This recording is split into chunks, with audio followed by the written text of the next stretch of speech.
conversation should be somewhat in-depth, and that'll be very nice. I'm Myrna Lorline. I am here with the League of Women Voters, as you know, and we welcome you to this League Forum. Let me tell you a little bit about how this will go tonight. We have made available to you yellow cards, which apparently some of you have been busy using. We will give those cards to our question sorters. The question sorter's job is to make sure that the questions are on topic, appropriate to a forum, and that we don't have a lot of repeats, and also to be sure that I can read them. So they're very helpful to us in that regard. The folks at this table are timers. They help us stay on track. We will be allowing 2 minutes for opening statements and 2 minutes for responses tonight, and they will let the candidates know when we're getting close to that time frame.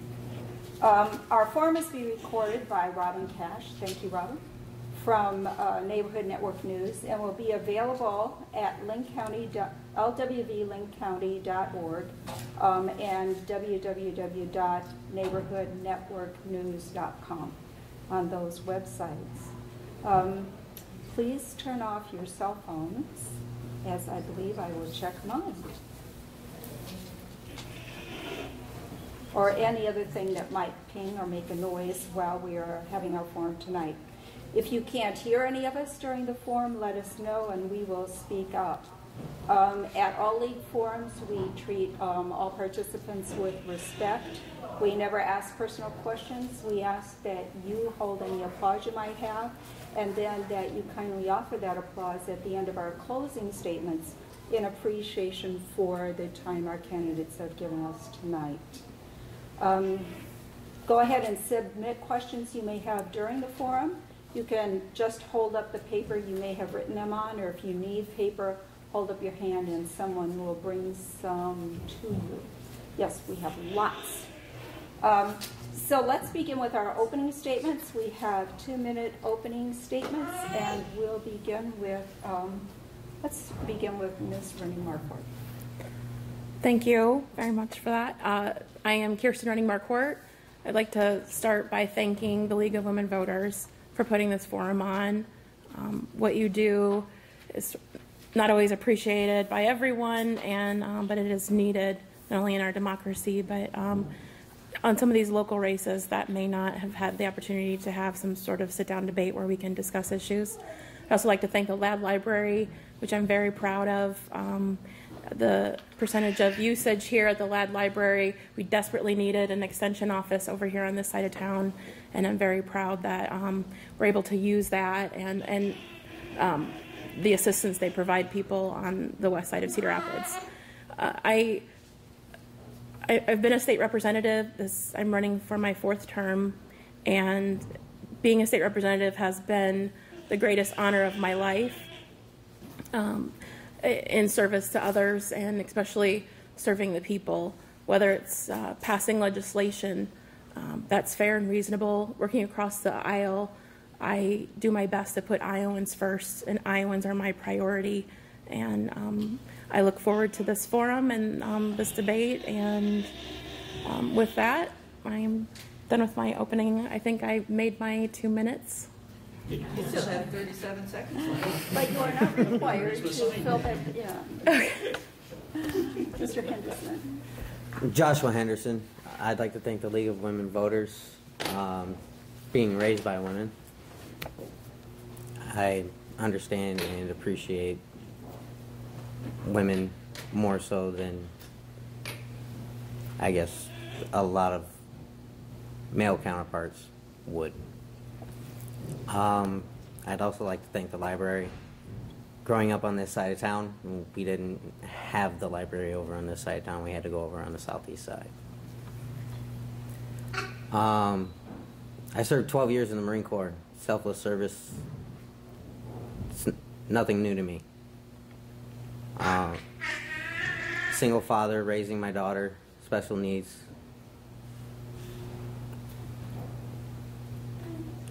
And I look forward to meeting and speaking with every single one of you after this, later down the line. Thank you. Thank you. Let's get right started with our questions. We have a number of questions about childcare, and several people have given us a number of numbers to think about when we're thinking about childcare. One of our questions says 74% of Iowa voters support changing the way child care assistance works. One voter reminded us that it is in early childhood that 90% of brain development takes place. I'm not sure of any of these numbers, I'm just passing them along. And other people have noted that a quarter of Iowans live in areas that don't have licensed child care options. What is your plan to address the need for child care? And let's start with Mr. Henderson. Well, just recently I ran into an issue with childcare. First off, the affordability. A lot of people are working just to be able to afford childcare, first off. Finding out that even if you don't take the child into childcare, in order to maintain that spot, you still have to pay. That's a little ridiculous. So a little bit of regulation to prevent that would help mitigate some of that cost.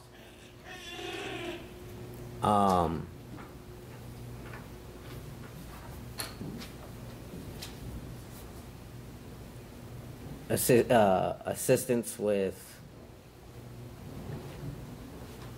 maybe daycare, after school programs.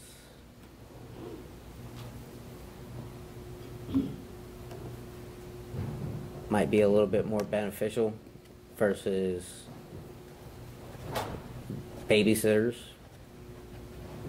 because not all the time that you're going to have a teenager that's going to know how to do CPR or know how to take care of somebody that's special needs. Thank you. Ms. Running-Marquardt. I think this is a really important question for several reasons. Child care is it's usually like number one, number two, number three sometimes in issues that working families face. They're being outpriced. They can't afford the quality child care that they desperately need and want for their children. And it's a workforce development issue on a couple different aspects. One, we need to be investing in more people who are looking at the child care as a employment opportunity or a career in child care. We also need to do a good job of, when we want to attract young people to the state and keep the ones that we have here, we need to have quality, affordable child care available to them. One piece of legislation language that I was able to get through in a bipartisan way was making it easier for people who previously, if you needed child care assistance through the state, you're only allowed to either be going to school or to be working part-time to receive that assistance, or not part-time, excuse me, to be employed and receive that assistance. And you couldn't do both. And so there were people who wanted to work and still go to school. And so the language, and I'd met with different parents and different people who were using the child care assistance program or who had just opted out of it. And they said that was a definite barrier for them.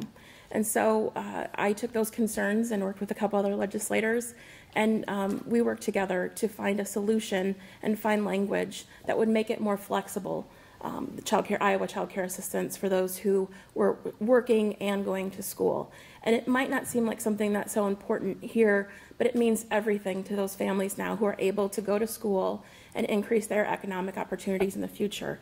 I've also been a supporter of Early Childhood Iowa. And Early Childhood Iowa, it's a wide array of different programs, but and we can talk about that later. Thank you. On the other side of that question, we have a questioner who brings up the child care workforce that you mentioned, Running-Marquardt. What ideas would you have to develop that workforce? There is good information that many of the people who work in that workforce make below poverty wages. So what ideas might you have for that side of the problem? We'll start with you. Great. Thank you for the question again.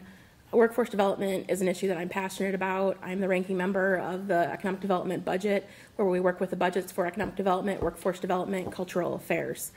Part of the things that we not only work with people who are working with child care issues, but workforce issues, and there's different things that we can do.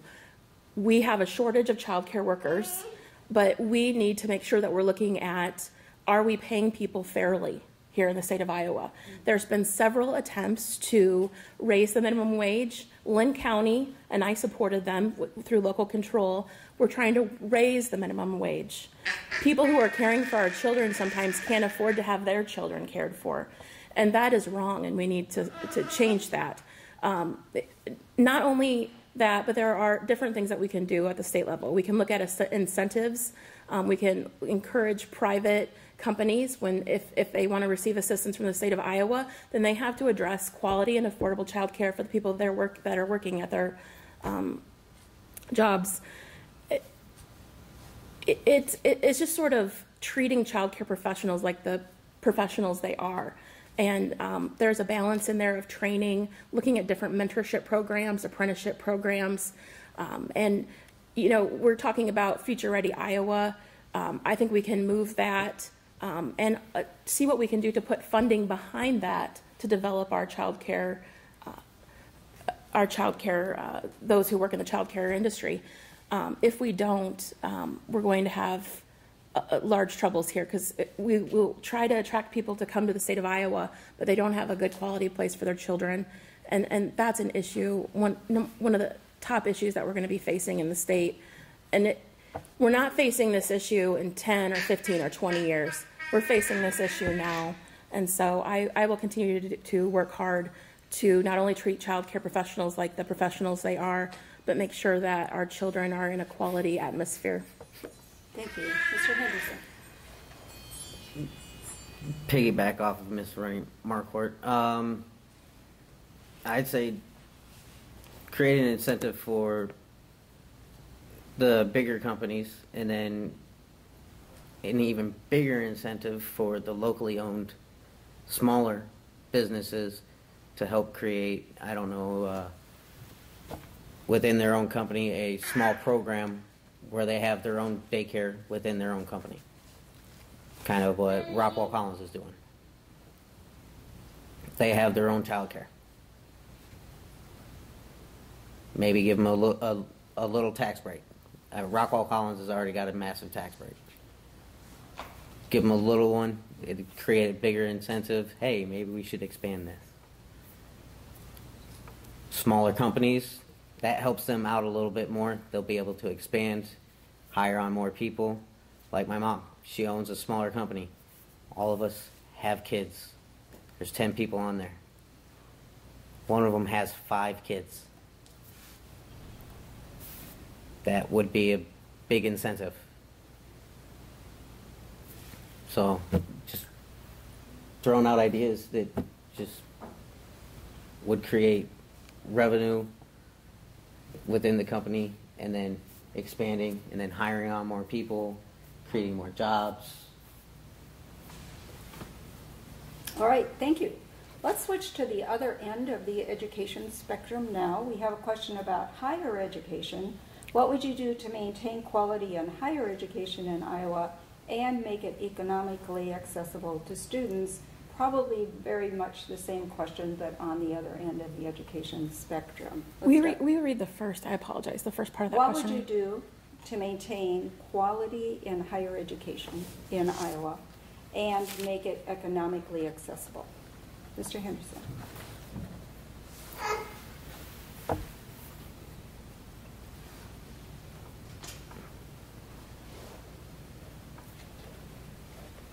College education it's not always a guarantee. For me, it wasn't a guarantee. That's one of the reasons why I joined the military. I got my bachelor's degree while I was in the military, and I still have 2 years left on my Montgomery GI Bill for my master's.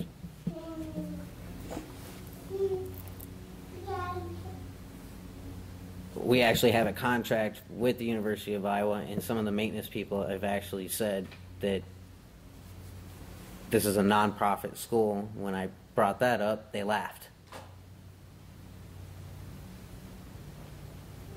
Well, the University of Iowa is supposed to be a nonprofit school. If they're laughing at that, how are any of our students going from high school to college going to ever be able to afford it if the tuition costs keep going up? One of the things that I have a big advocate on is moving more towards what Colorado did, but in baby steps. Legalizing marijuana.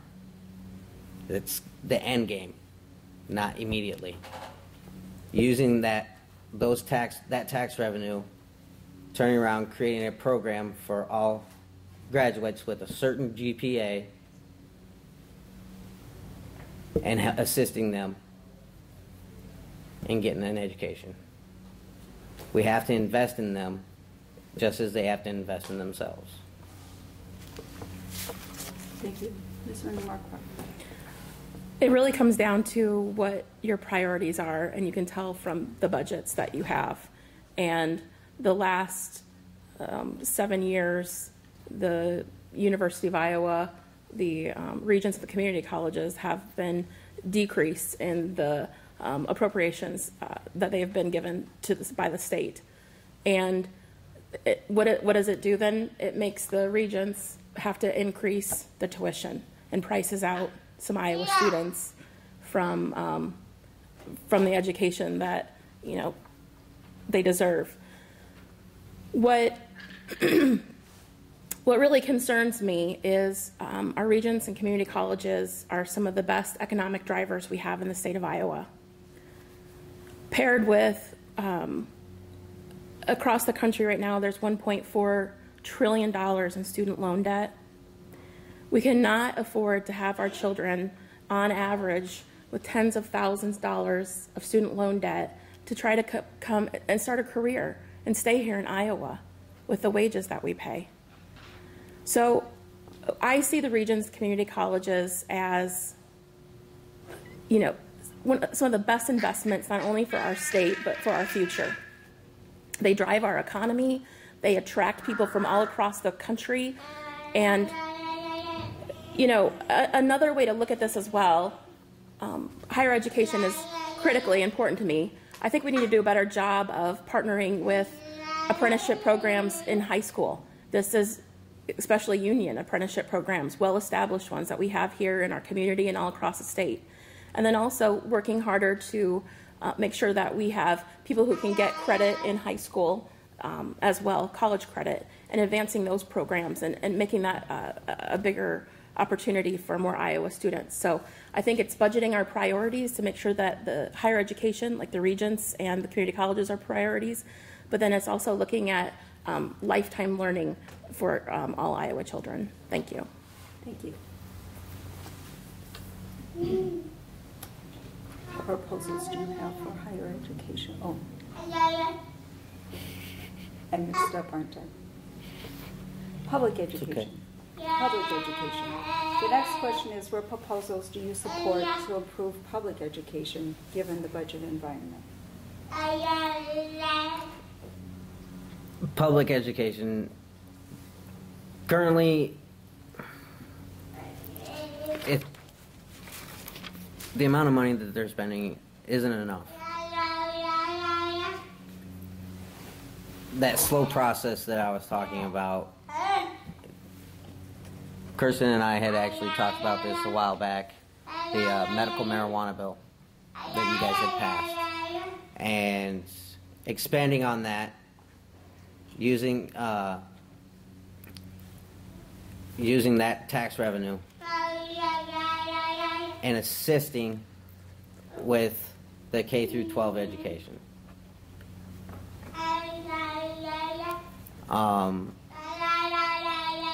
But first, you cannot segregate people with that bill. You have them marked down as felons are not allowed access to medical marijuana.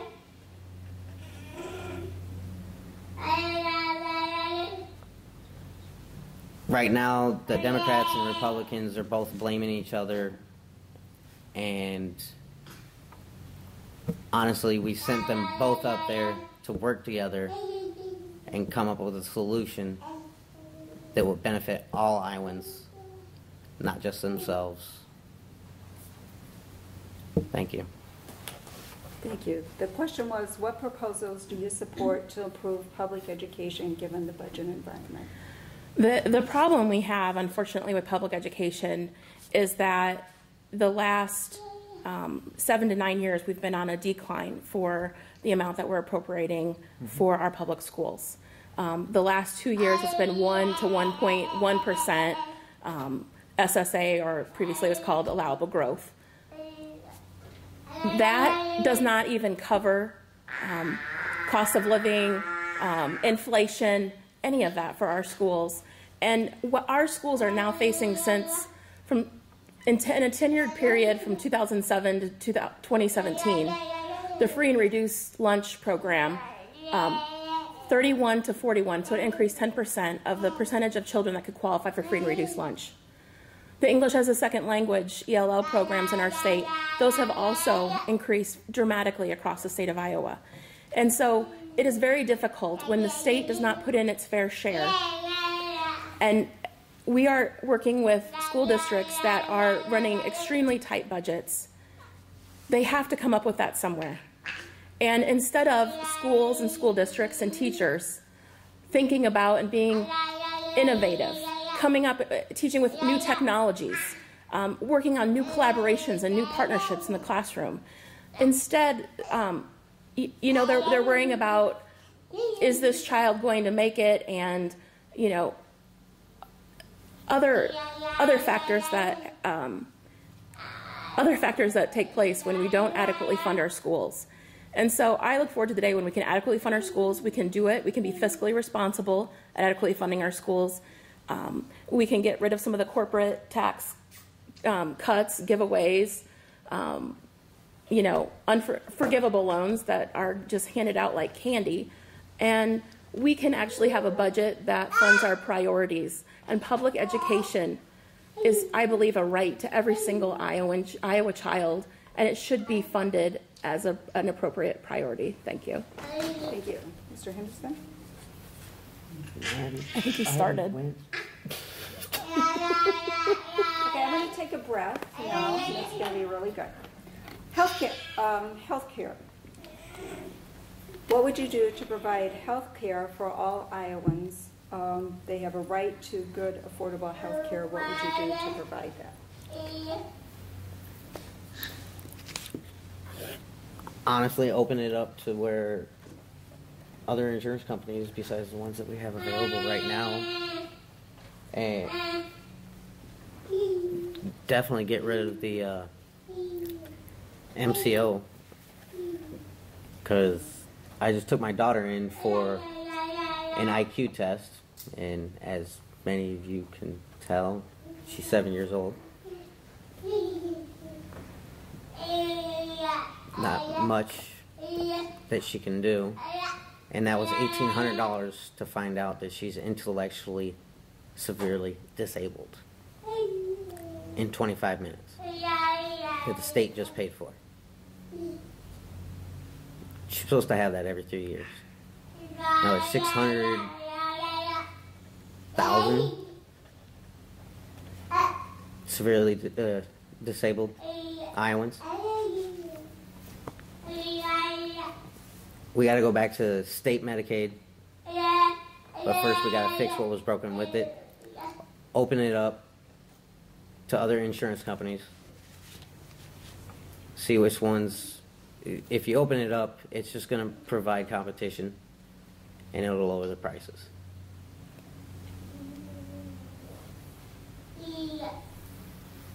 Thank you. Thank you. This is a huge question, and so to have just 2 minutes to try to work on answering it somehow seems impossible, but previously, for several years, I was director of Iowans for Healthcare, and at that time we were working to help the state as they implemented the Hawkeye program, which provided health care for children in the state of Iowa, affordable and accessible health care in the form of Medicaid.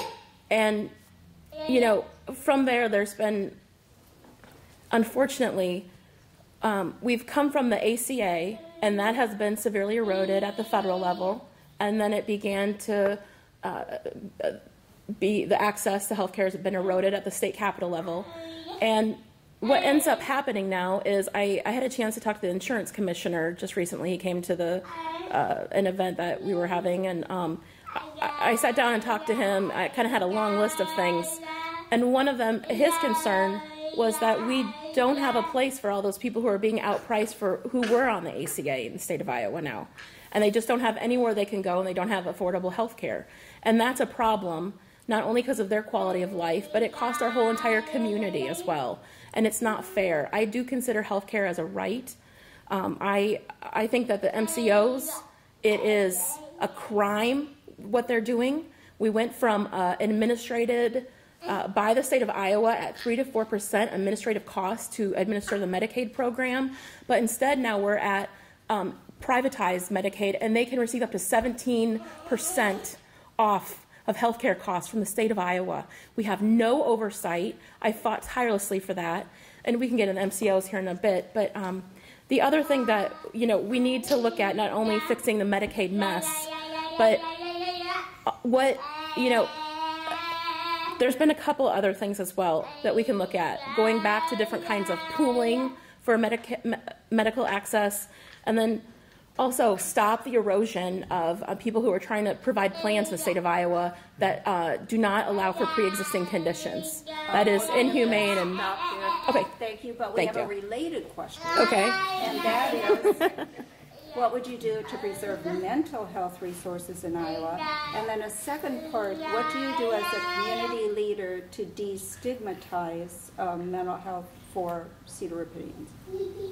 Did you say reserve? I can't. Sorry. What can you do to preserve mental health resources in Iowa? And what measures do you do to try to... Talking about preserving, unfortunately, we've cut 2 mental health institutes in the state of Iowa.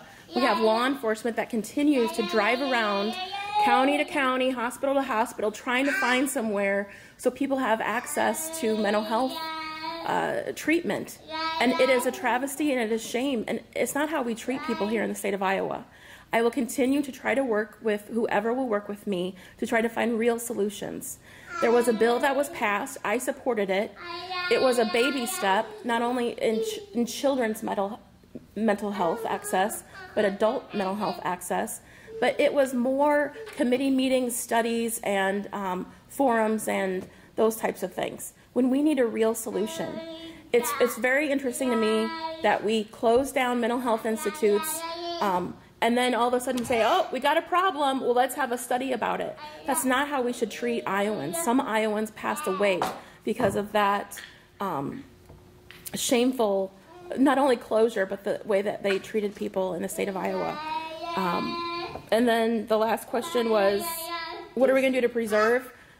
We are not adequately funding mental health services in the state of Iowa, hands down right now. So I think if we say preserve, we need to look about more than preserving. I think we need to look at what we need to do to make sure that people are getting the mental health treatments that they need.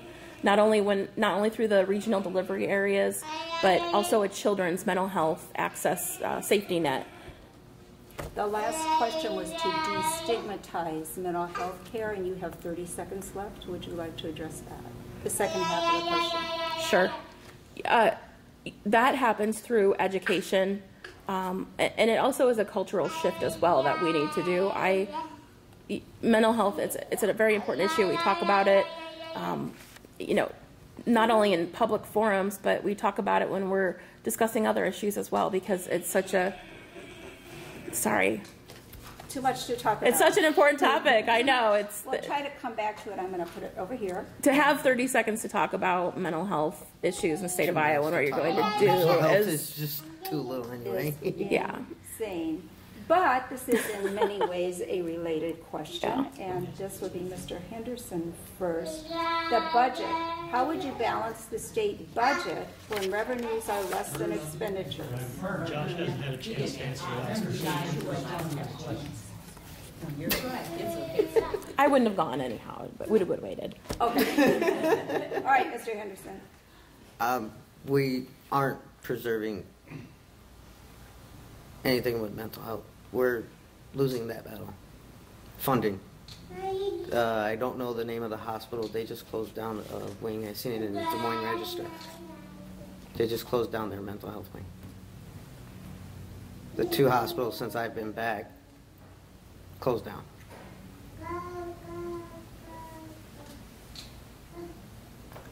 I've been diagnosed with PTSD. My psychiatrist has to give the VA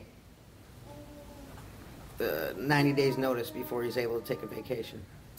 Veterans. So how much of a shortage are we on? Creating a program maybe to retain some of the educated psychiatrists, psychologists. That'd be a good step to destigmatize everything. Education. Not every veteran, every individual that's been diagnosed with some type of mental illness is going to go crazy. Thank you. Thank you. And we'll let you go first on the next question then, the budget. What would you do to balance the state budget when revenues are less than expenditures? And they'd like you to think about the other side. What would you do should revenues exceed expenditures?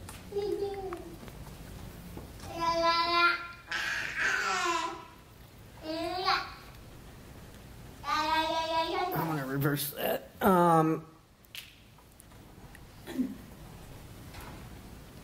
If revenues exceed expenditures, honestly, it needs to go towards the kids first. Education. Period. If they're funded well enough, then it just needs to go into savings. That's it. Period. For a rainy day. Because eventually, we're going to be back in the same situation we're at right now. So, basically, turn around. We're going to have to find places at the State House to cut. I don't think they need to keep printing on paper bills and everything else. We have this great thing called technology and computers and tablets. Oh, hey. Put it right in front of you. Read it. You don't need this whole freaking stack of paper. Save money there. Turn around. What'd they spend to move the office? $170,000? I moved my room myself. Moving an office, that's a little, pardon my language, dumb. Thank you. Ms. Running-Marquardt. I think I've served on appropriations for 9 years, and you know, we look at every single dollar that goes out. We look at it with a fine-tooth comb, and that's what the people of Iowa deserve. Unfortunately, on the flip side of that, through tax credits and research and development grants that are just sort of checks that are given without any accountability, those sort of things on the expenditure sort of side of our budget, every single dollar is not accounted for in the way that Iowans deserve to have that money looked at.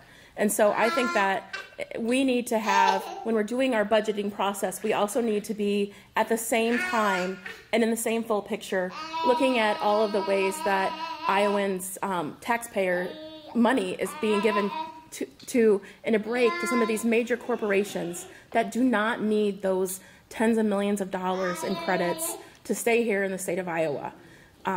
It's being fiscally responsible for appropriations and then also expenditures on the tax credit side of things as well. And we have to do a better job at that. The state of Iowa also has this committee that was formed. It's a tax credit review committee. My first year, they put it into place so that it would start the next year.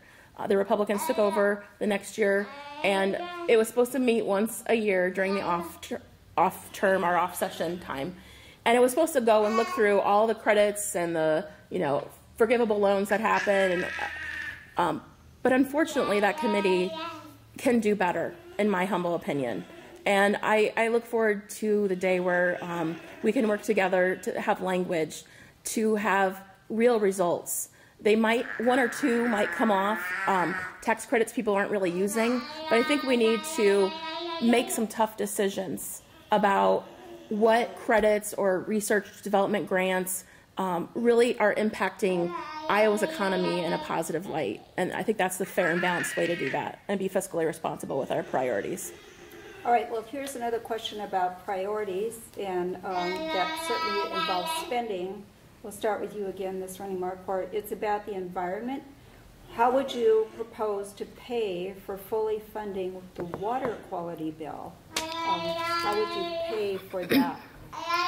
I think people are missing on the water quality bill. It was a several year tied to other budgets. If we fund, the REAP budget or the DNR budget and a couple other places where they were getting that money, that's where that money was going to be coming from in the future.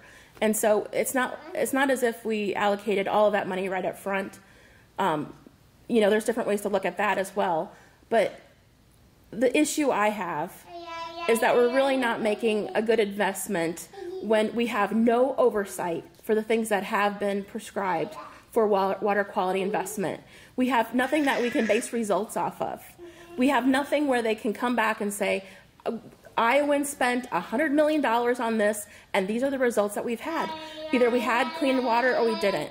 And I really think people who are working in the water quality area in the state of Iowa, and that's everybody, it's the cities, it's the farmers, it's rural, it's urban, that they understand that we want to have information, evidence-based information, that deals with real numbers, and not to shame somebody or say, point at them and saying something negative about what they're doing, but to see what works, to see what doesn't work, and to see where we should be in the future putting investments into water quality. It's such an important issue for not only the state of Iowa, but for our children. And for us to say, the bills that have gone through where they refuse to put any accountability language in for the water quality initiatives is just beyond me. We also need to do a better job of tying the water quality initiatives with watersheds, because those people have been working for decades in the state of Iowa on looking at not only water quality issue, but a cousin flood mitigation issues as well. And we need to make sure that we're using all of those resources and collaborating to the best of our ability.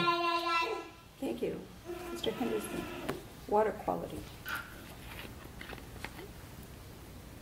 I agree with Ms. Running-Marquardt. Accountability is key.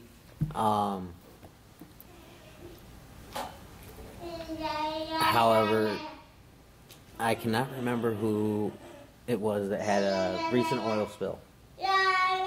And I cannot remember how much they had to pay in a fine. But I can guarantee you it's not enough for how much it has impacted the environment.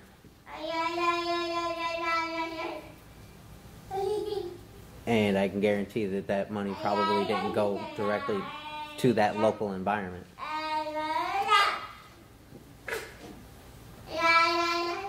Creating a higher fine for transporting petroleum products, everything else, transporting through, if it spills, wrecks, what have you, and it destroys the water, ends up in the environment, spills off the roadways, ends up into a cornfield, the fine should be increased, honestly.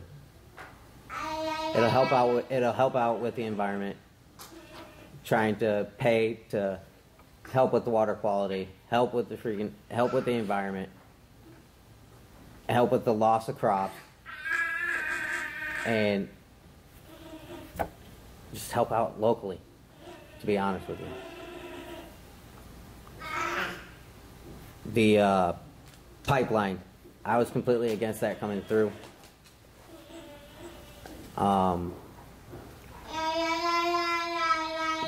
Honestly, I think more needs to be done, and accountability is the first place to go. Thank you. This person is asking about the sales tax to pay for the Natural Resources Trust Fund. But perhaps this will be a good time to talk about the sales tax in addition to that. So what comments do you have on perhaps using the sales tax either to replace the Natural Resources Trust Fund or to using the sales tax to fund government in general? Mr. Henderson.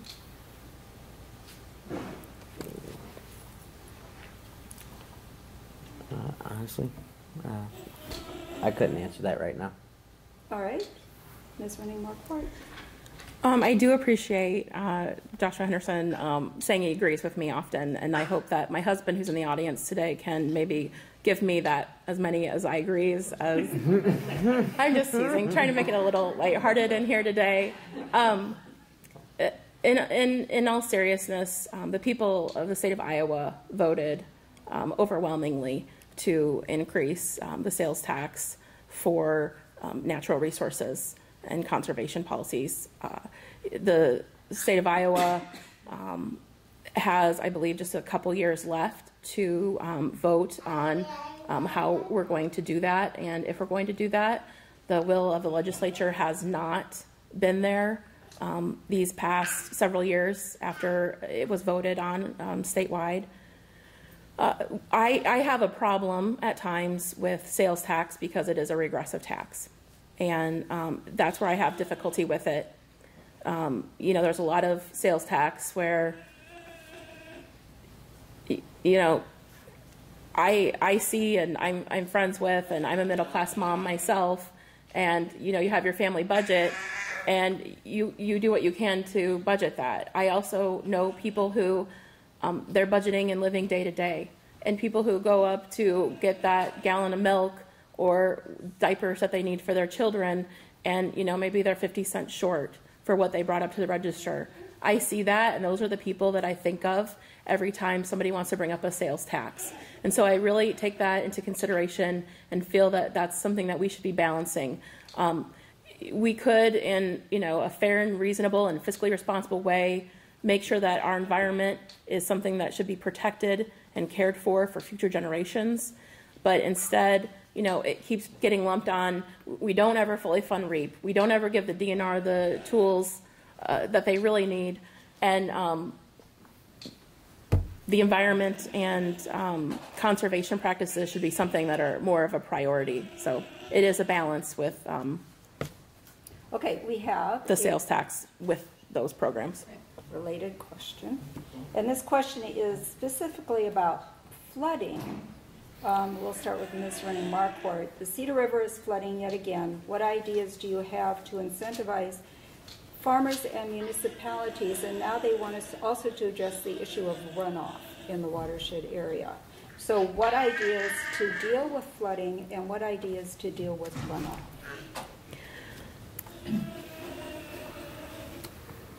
So ideas to work with flooding and runoff. I and others have been working on this issue for a very long time.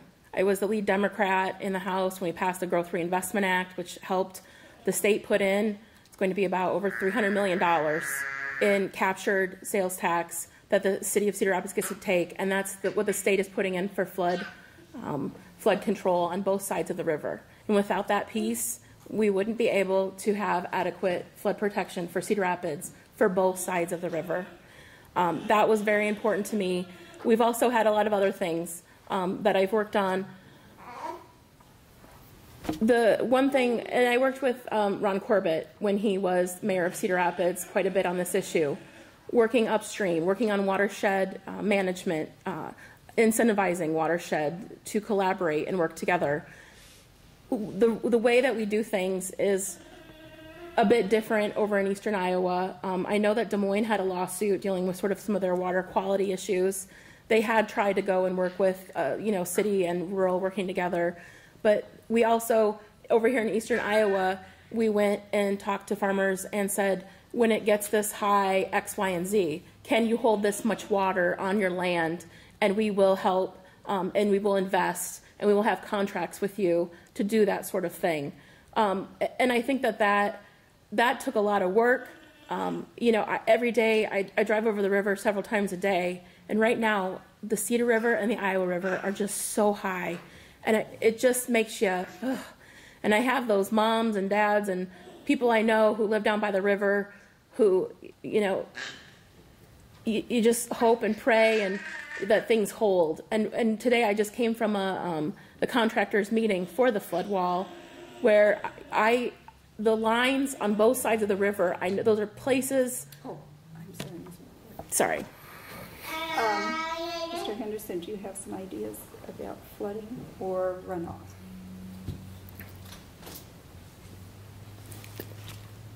Honestly, she hit the nail on the head. I don't know if I'd go in doing the runoff into the farmers' fields, because then that's just going to create more costs for us investing in the farmers. On top of that, they may also be able to get federal funding because of the lost crops, as well as the money that we'd be giving them. However, I guarantee that there are other options available.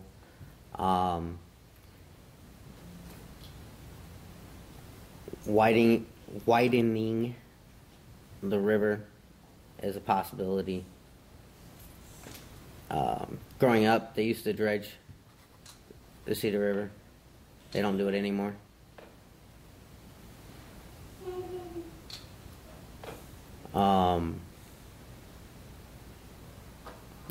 There's got to be other options that we can think of besides throwing the rest of the water inside the farmers' fields. Thank you.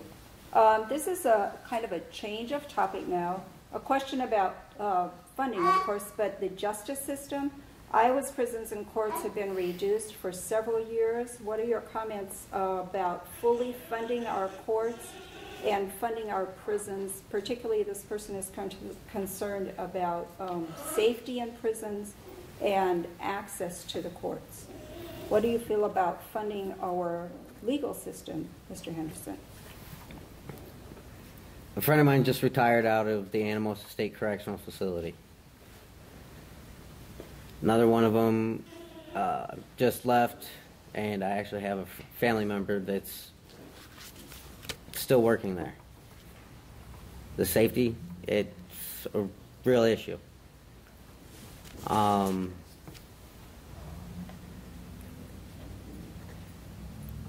They have issues with cameras.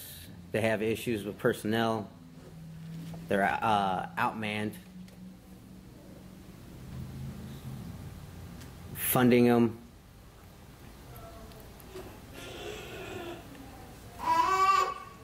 It should be it needs to be a priority.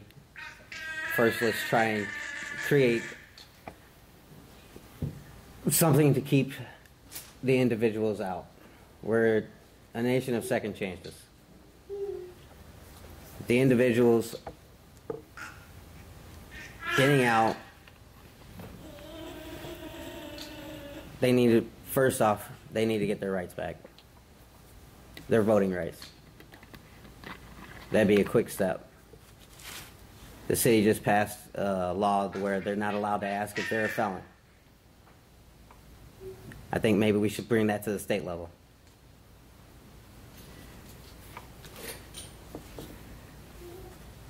That'd be a that's the second chance they get. I mean, working, being able to vote, being a part of the community, that's the opportunity that they need to succeed. Thank you. Thank you. Ms. Running-Marquardt. Thank you. It really is truly justice delayed is justice denied. In our court system, it's taking longer and longer to have people have their day in court, and it is putting people's rights on hold, and that, I believe, is criminal. There have been some people that I work with who have a fierce opposition to the court system here in the state of Iowa, unfortunately, and that's not how I see it. We have been cutting the justice system, court system, for many years, and it puts public safety at risk, let alone the lives of people who are working in our prison, corrections, and judicial branches of government. And they are working for us to make us safer, and we aren't giving them the tools or the resources that they need to uphold justice. They're something small, but I believe something that's very important. In the workforce development budget, I have fought year after year to uphold minimum line item spending, line item appropriations for our offender reentry program. When we put every dollar we put in offender reentry program, and that program is getting them to communicate with workforce development on job opportunities that are available for them to get them in the workforce. When we do that, recidivism rates drop dramatically for these people who have a job, who can support their families. And I want to look at not only the tax dollars we save in that, but the quality of life that we can bring people. And so it's the judicial courts, justice system, budgets, and those who work in there. It's a very large topic. It's a thankless job. I appreciate what they do every day to keep us safe and our community safe. Thank you. Thank you. This person has questions about youth violence. What would you suggest to address racial and income disparities in Lynn County? This person thinks that might be contributing to youth violence. What would you do to address racial and income disparities in Lynn County? And we'll start with Ms. Running-Marquardt. One thing I would do is I wouldn't close schools that are in areas that are low to middle income levels. You have children who can walk to their schools currently, and when you close those schools, things that happen, crime rates go up in those areas. Those children also only have one chance to be bused to school, so they don't have as many opportunities to do before and after school programs or before and after school activities, which are critical for many of our children here across our community. There's things like that we need to do to address those issues. What was the rest of the question? What would you Across the state of Iowa, especially, when we have 41% of our children in our schools that can qualify for free and reduced lunches, and I watch every single, you can break it out by school district, by zip code. I watch that, and I know that those kids, not only maybe school is the one chance that they get to eat, but they also have other problems that come along with that in their day. And there's things that we need to do. If we can provide adequate schooling, if they're able to go to the doctor when they're sick, if their parents are able to provide food on the table to feed them, these are things that all have to do with being employed and not being underemployed, and being paid a living wage, so that you can have a quality of life if you work a full-time job here, that you have time for your children, and you and your children can have a quality life. And that's the kind of Iowa that I want, and that's the kind of Iowa that I've worked hard for and hope to continue to work hard for in the future. Thank you. Thank you. Mr. Henderson.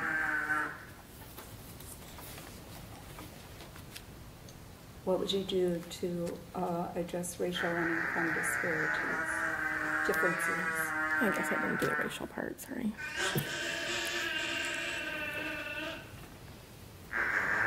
Education.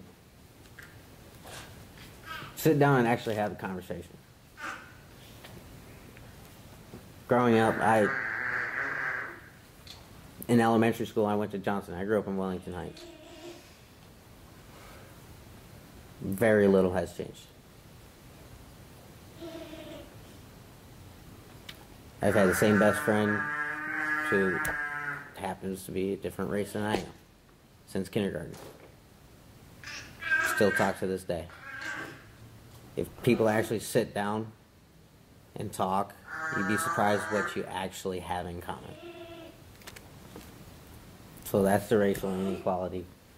When it comes to the financial inequality, honestly, education, mentorship programs, after-school programs,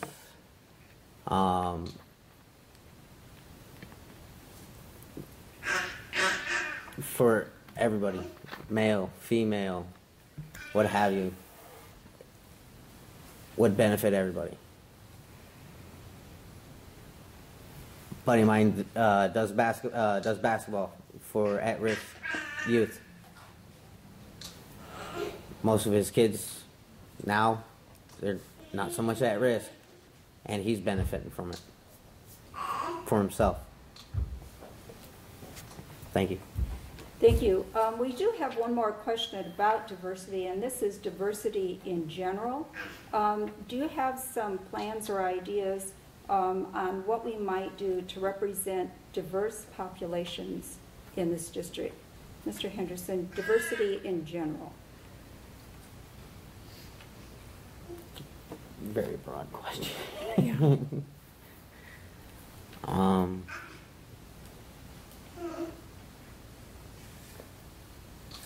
The only thing I can think of is just get out and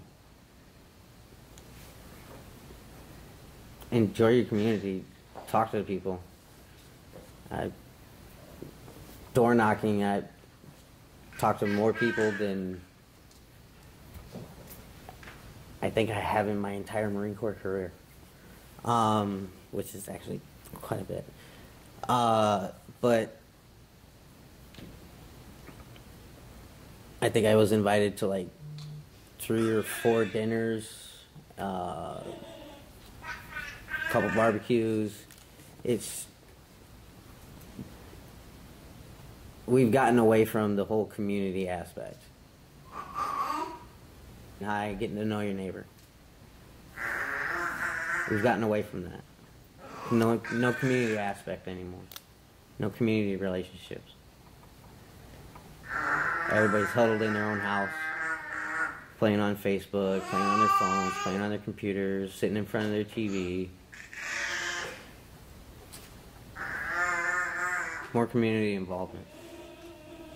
Thank you.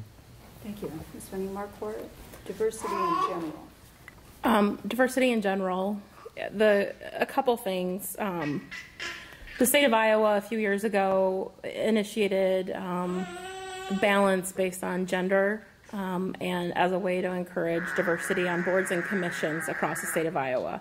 Recently, that has come under attack because people just say, oh, it's just too hard to have that happen in our community.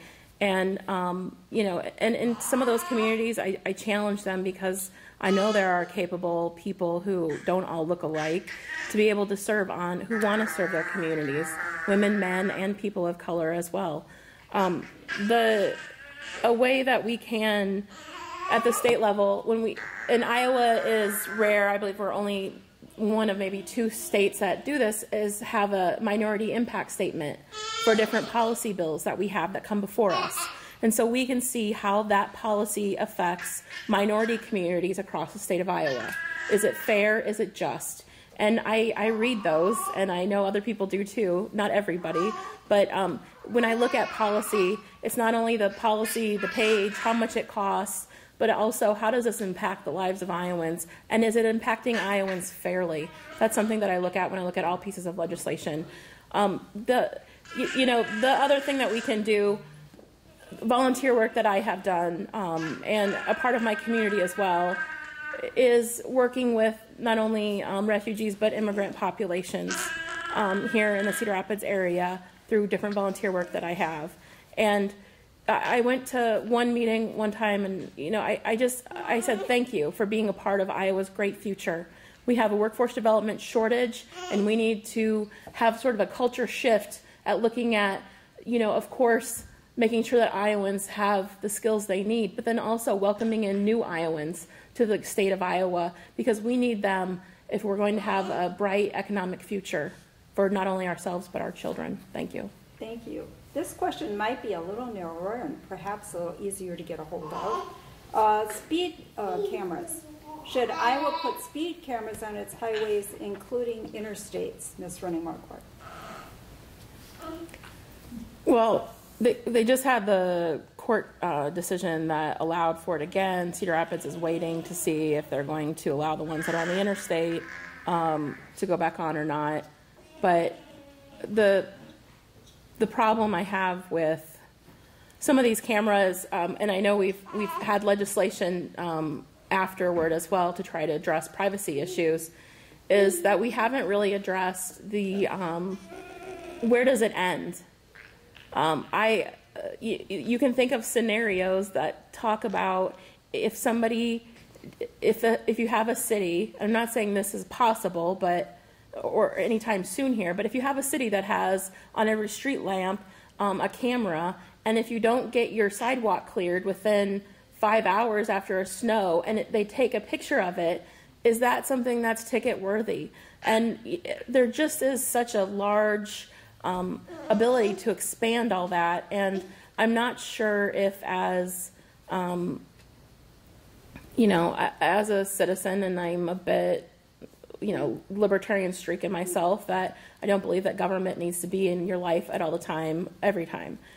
The thing with the cameras on 380 is that they have proven to make the area safer and have saved lives. I believe that. There have been some other areas, though, where traffic cameras have been placed across the state of Iowa where it really sincerely looks like it's a revenue-generating camera and not necessarily there for the safety, public safety benefit for all Iowans. So I tread lightly with the safe traffic cameras. They're not my favorite. I'm not a traffic camera cheerleader for them. I do see where they do serve their purpose at times, but we have to make sure that it doesn't expand into areas that will violate people's privacy and common sense as well. Thank you. Thank you. Mr. Henderson. If it serves its purpose, I'm for it.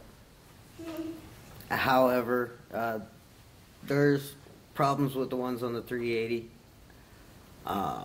They have the ones out in California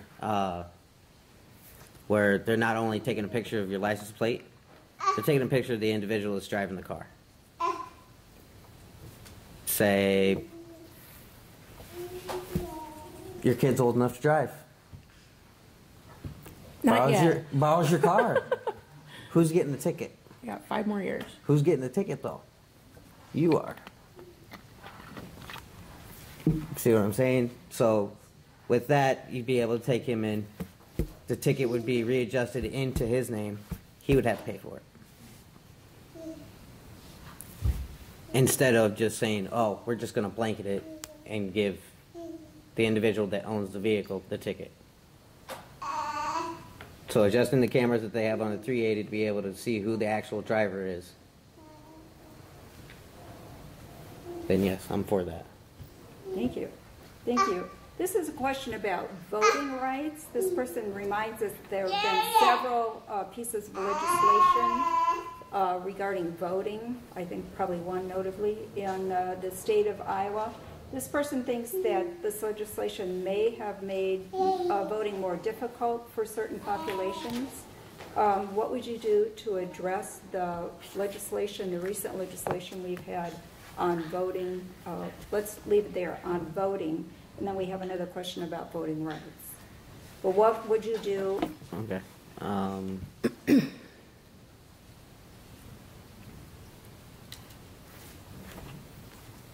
Honestly, everybody deserves the right to vote. I'd be willing to give it a try if it inhibits people's right to vote, then I'd be willing to rectify the situation by getting rid of it. If it doesn't, and it's been proven to actually work to where, okay, the individuals that have the right to vote, have their IDs and everything else, and it works and it prevents voter fraud, then I'm for it. But as soon as it starts preventing people from being able to vote, no, I'm completely against it. Everybody deserves the right to vote that is able to vote. Thank you. Ms. Running-Marquardt. So this is a very tough question, I guess, because for me, it's really black and white. The voter ID laws that was passed was an absolute suppression, a voting suppression piece of legislation that came through. And who is being suppressed by this vote? It's people with disabilities. It is minority communities. It's transient communities. It's our very old and our very young voters. and it discourages them from voting. And that is a right that people, men and women, have died for to protect. And the Republicans know what's going on. They've had other states where they've seen the data that when you put roadblocks in front of people to vote, such as the voter ID, that it absolutely tampers with their rights, and it absolutely reduces the numbers of people who are able to vote, and that is criminal to me. Moving forward, I appreciate that the courts in the state of Iowa put an injunction against most of the pieces of the voter suppression bill that was passed in the state of Iowa.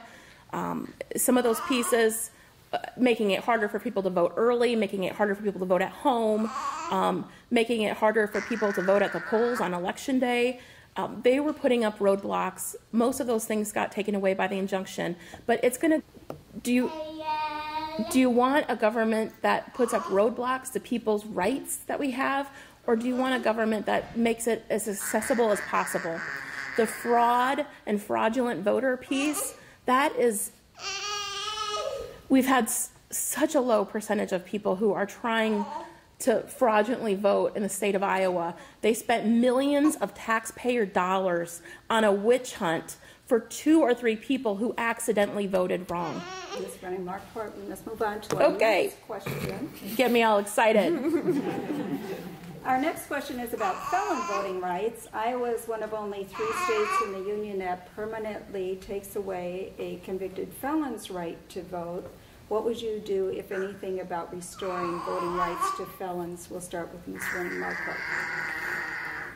Not only would I look at restoring felons' voting rights, but unfortunately, there were previous administrations, governor's offices, that gave people back their rights, and then Branstad came in and said no for these certain time periods. So you have certain time periods of people who were felons in certain areas, and so what happens is they added more confusion for people. Do you have the rights back or not? And that is very unfortunate, because you had this much publicized witch hunt I was just talking about earlier for people who wanted to exercise their rights to vote. So the first thing that, especially in this area, that I would be interested in is making it clear who currently, if you have a felon who currently has the right to vote and who does not, and then from there, working with, not only across the aisle, but working with the governor's office on trying to find ways that people can recover their rights, and a right to vote is one of those things. Thank you. That I would be willing to work with the governor's office on. Mr. Henderson. I think I hit on this earlier. Giving people back their right to vote would allow them another opportunity within the community. That'd be that second chance that I was talking about earlier. They'd feel like they're a part of the community. As soon as they're done serving their time, we're punishing them again by keeping their rights to vote away. They've already served their time. They've done their probation. They've paid their restitution. Why punish them anymore? As soon as everything's done, it should automatically be given back. Period. Not petition the governor just to get your rights back. I didn't have to do that the minute I turned 18.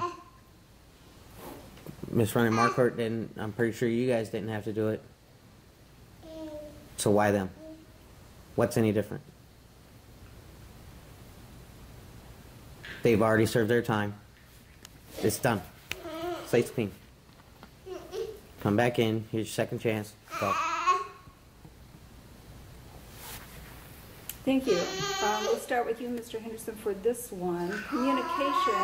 What can you do to continue communication with your district after you are elected or re-elected, as the case may be?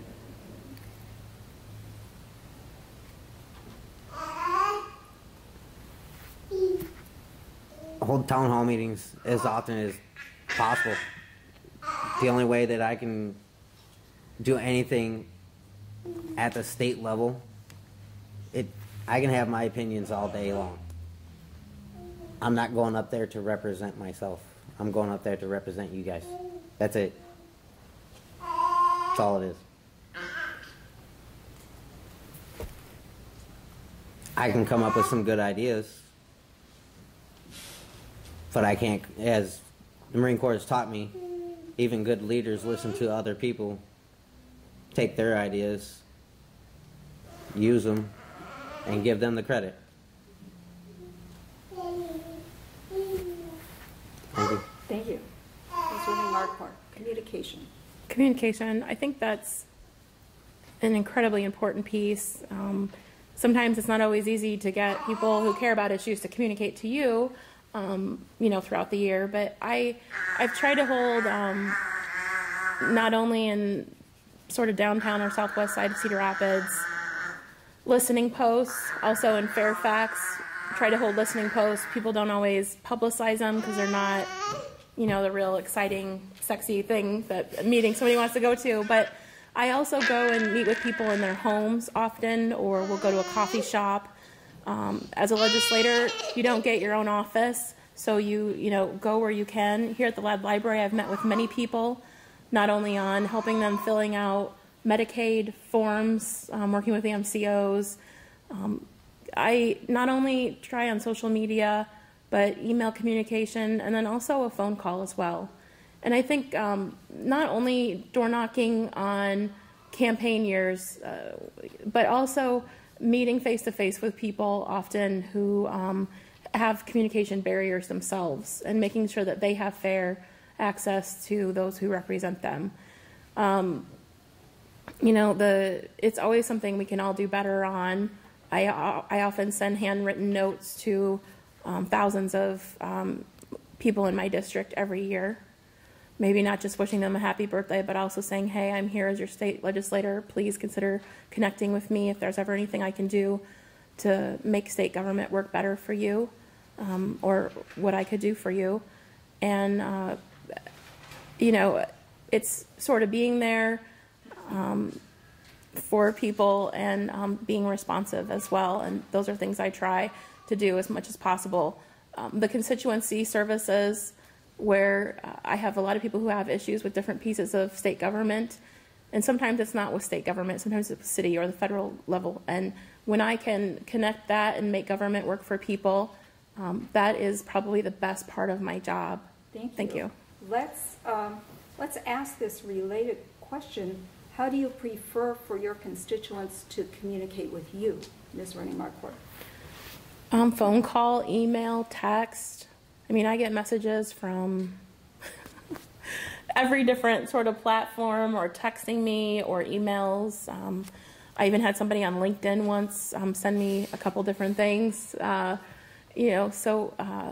guess texting or emailing or phone call is, but I really prefer face-to-face as well. I do my best work that way with people, and trying to see where we can make things work and where we can find solutions to problems together. Thank you. Mr. Henderson, what would you prefer?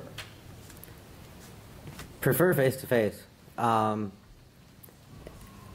We could meet anywhere. I met with Kirsten, what was it, last year?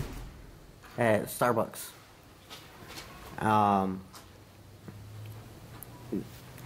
Other than that, phone call, text message, email, Facebook, anything. I'm a part of 22 No More, so I'm used to getting phone calls about veterans talking about suicide and everything else at 2 o'clock in the morning. So usually getting phone calls around that time too. So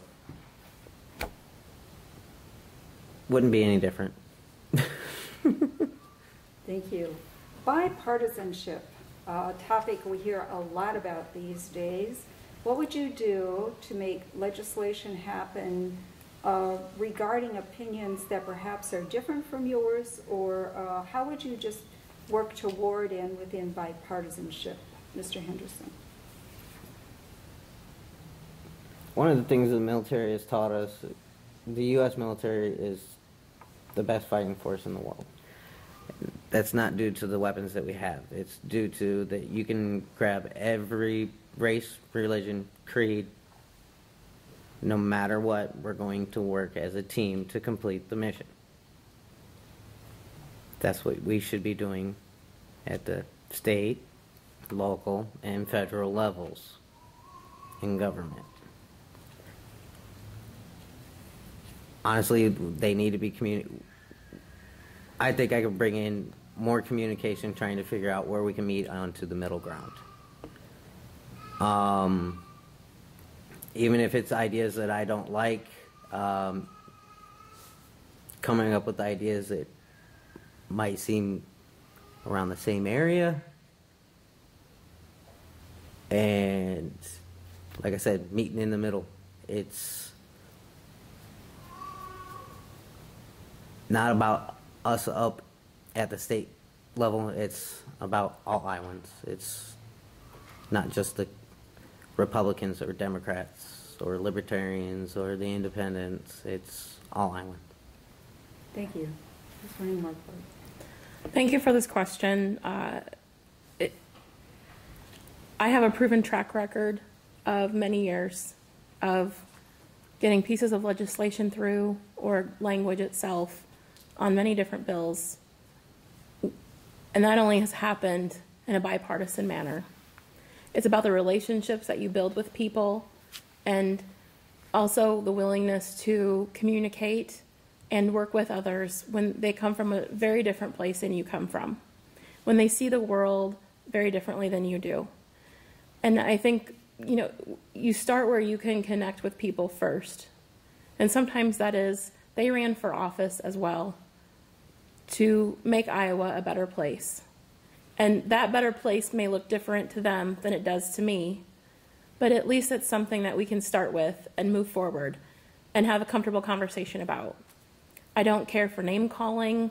I don't think people are stupid because they see the world differently than I do.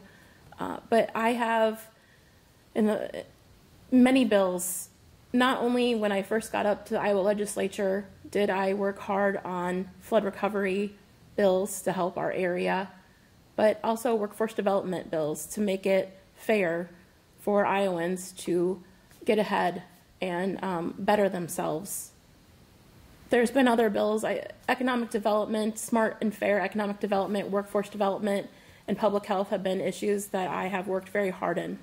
Not only in the budgets that I have worked on, but also in areas, the No Shame